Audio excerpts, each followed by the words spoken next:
This is E.T., and this here is Gene Tunney. He was born a few years before the start of the 20th century. He died in 1977. Gene Tunney's boxing career, well, it spanned over half a dozen years. I think it was about 1915 to 1928, 29. He had 69 official bouts, only one defeat, and that defeat was to the great Harry Greb, and it was a defeat that he avenged several times. Gene Tunney went on to win both the light heavyweight and heavyweight championships. But Tunney's boxing career is for another video.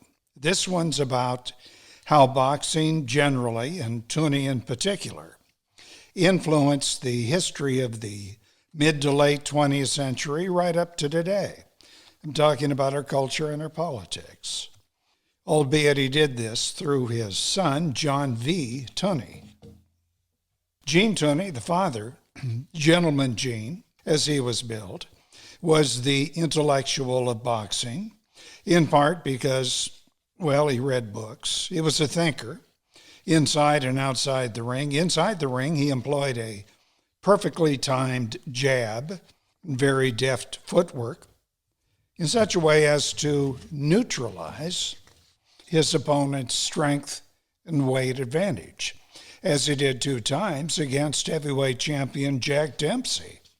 And it is true that Gene did read a lot of books, as I mentioned. He wrote one, in fact. It was in 1932, 33. It was called A Man Must Fight.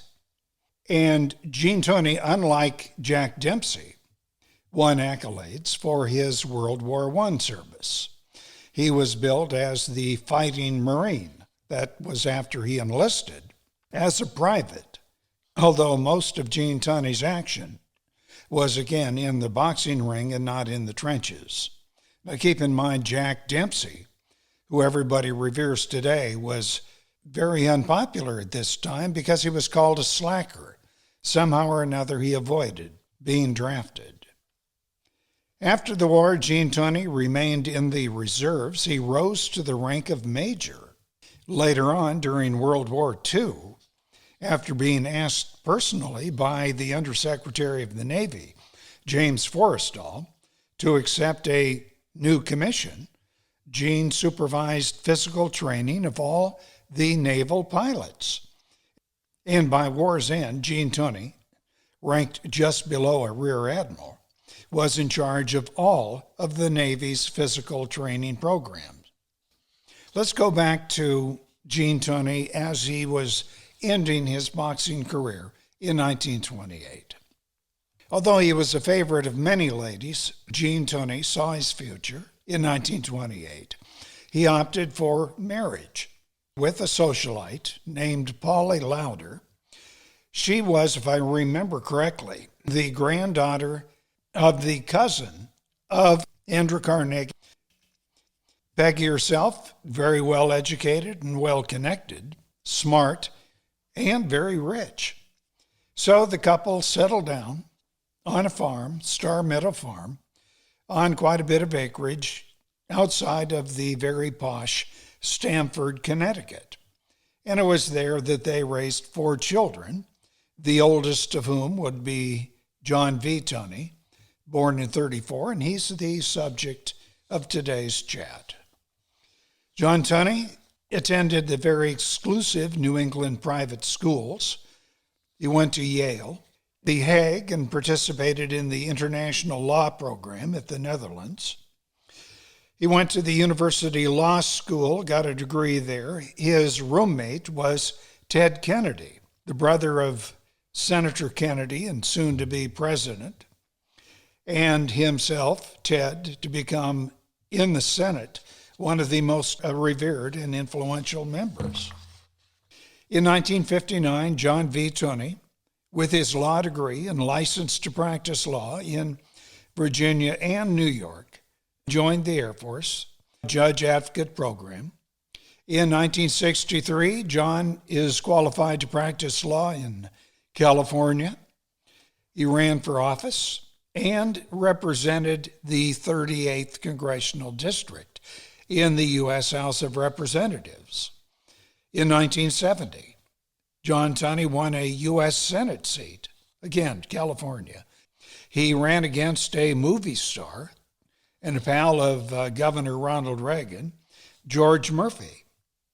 John Tunney's campaign featured his youth, his energy, his Kennedy-style haircut and speech pattern. If you've had a chance to see a film starring Robert Redford, it was called The Candidate.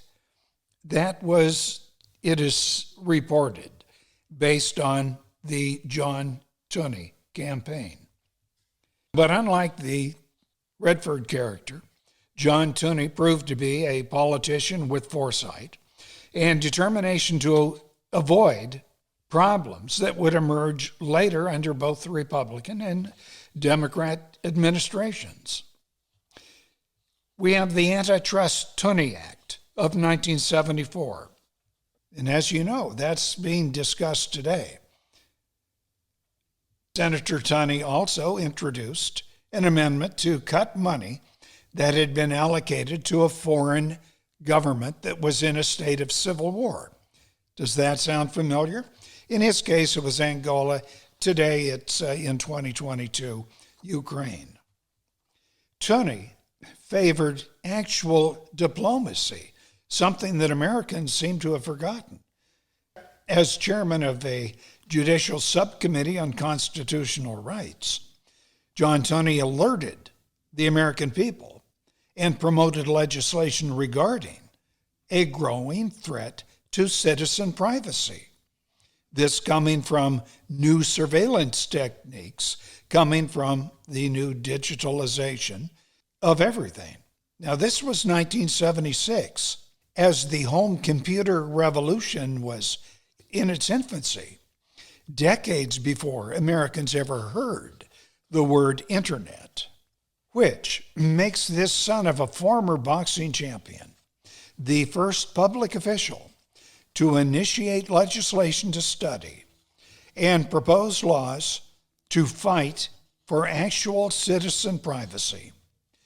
One more thing, Senator Tunney was one of only 3 former U.S. senators who openly opposed, later on, this is when John is out of office, he opposed the 2003 invasion of Iraq, which proved to be something other than how it was presented to the American people and the world. Senator John Tunney died in 2018. He was 83. I could go on, but that's pretty much the story. Did you like this video? If so, hit the thumbs up icon. Would you like to see more videos? Then subscribe. And you see a little bell icon, tap that and you'll be notified when there are new uploads. If you would, tell others on social media about this channel. Thank you. Oh, one more thing. Put your comments below.